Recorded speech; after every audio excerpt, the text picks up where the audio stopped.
All right, now that both screws are removed on either side, you can lift up the seat and then you slide it back and it pops out. You can set that to the side.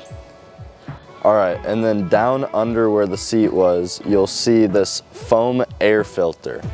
You find the screw down in the middle of it and you just unscrew that. All right, after it's unscrewed, you can then pull out the air filter. It will be attached to the screw.